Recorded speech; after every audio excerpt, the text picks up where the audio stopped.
एक breaking news समोर येते। मुंढवा जमीन गैरव्यवहार प्रकरणी मुठे समितीचा आज अहवाल सादर करण्यात येणार आहे। उपमुख्यमंत्री अजित पवारांचे पुत्र पार्थ पवार यांच्या अमेडिया कंपनीने सरकारी जमीन विकत घेतली होती। तर कथित जमीन खरेदी विक्री प्रकरणामध्ये गैरव्यवहार झाल्याचं उघड झाल्यानंतर या समितीची स्थापना करण्यात आली। गैरव्यवहाराचा शोध घेण्यासाठी आणि तथ्य मांडण्यासाठी सहनोंदणी महानिरीक्षक राजेंद्र मुठे यांची चौकशी समिती स्थापन केली आहे।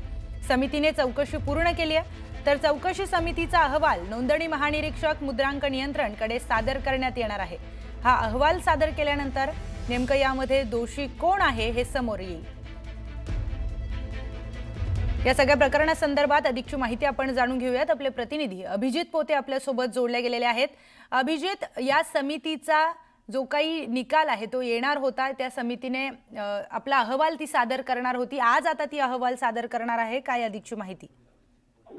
नक्कीच आपण पाहतो की मुंडव्याची जी पार्थ पवारांची अमेडिया कंपनी आहे, त्यांच्या कंपनीने मुंडव्याची एक जमीन जी महार वतनाची होती तो घेतल्याचा आरोप झाला होता।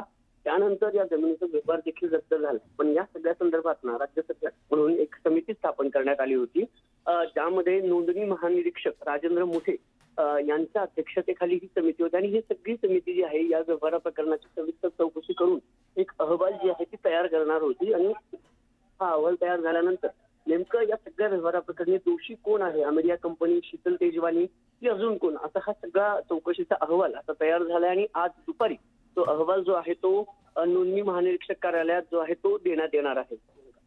निश्चितच अभिजित, आता या अहवालामध्ये नेमकं काय समोर येतंय, कोणाला दोषी या अहवालामध्ये ठरवलं जातंय पाहणं महत्त्वाचं ठरणार आहे। पण धन्यवाद आपण दिलेल्या सविस्तर माहितीसाठी।